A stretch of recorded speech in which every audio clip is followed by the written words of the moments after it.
Hey guys, Tony here, and today I'm going to give you my review on Schedule 1. It's out now in early access for £16.75. It's blown up on Steam. It's got an all-time peak of almost 500,000 players. It's pretty insane when you consider it's just a solo dev.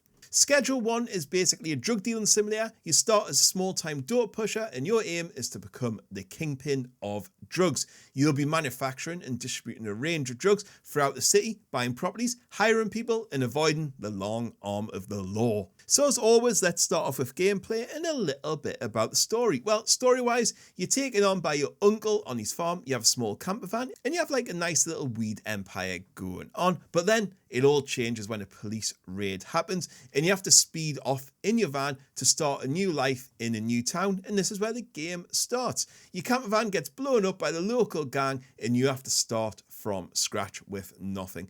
It was a nice little tutorial and intro to the game.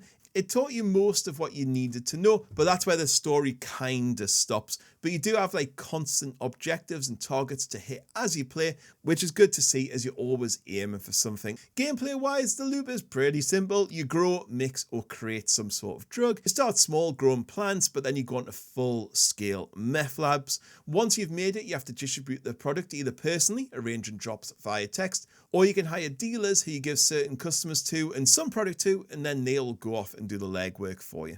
You then rinse and repeat, making more money, getting more customers, expanding, growing, and making more product. The bigger things get, you can get more like automated to help you grow and make the stuff you sell. So you have to buy like the right equipment, like bagging machines, growing tents, mixing tables. You also have to constantly buy soil, baggies to bag the stuff in, and loads more. As you level up, you'll be able to buy more and more things, which makes it more and more automated, which then helps the production line. You can also hire employees to do some of the work for you. On top of that, you can also mix your drugs with like Viagra, donuts, and petrol to make it more profitable and more addictive, which I thought was quite a cool feature. At the moment, it's still a little bit simple, but I thought it was fun.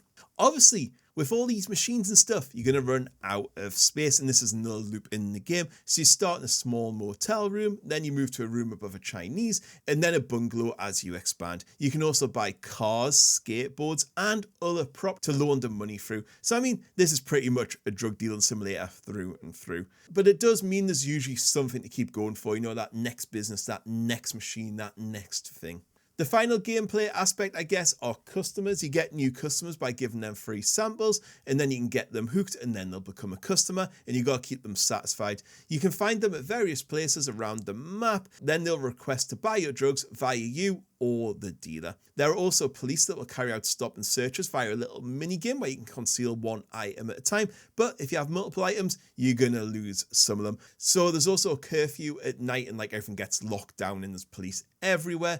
You can also play co-op with your friends, and I think from reading the reviews, watching gameplay videos and some other stuff, I think this seems to be the best way to play the game. This does bring me on to some of the negatives. Because the gameplay loop, you constantly get materials, soil, baggies, distributing drugs, cleaning your drugs lab up, growing, mixing it, and then you start all over again. You do it again, you do it again, you do it again. And I think on solo, it's a little bit too grindy at times and it gets very repetitive. The little mini games, yes, are fun at the beginning, but then until you automate them, they can feel super repetitive. Doing everything on your own starts to get a little bit annoying. So I can really see where co-op would make this game really good. Also, the other issue I had, I guess there's a lack of difficulty or pushback.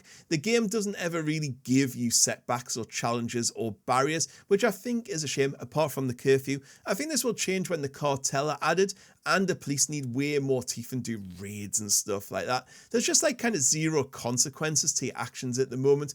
However, I'm very sure that'll be addressed in future updates. The actual core of the game is super solid, which is what I always say in an early access game you need to get right to be successful. Graphically, the game has like, I don't know how to describe it, it's a different art style. It's something a little bit different. It's something you would probably see from like Rick and Morty or something. It's a little bit basic, but it does the job. I had no issues with it. The assets and area were well designed.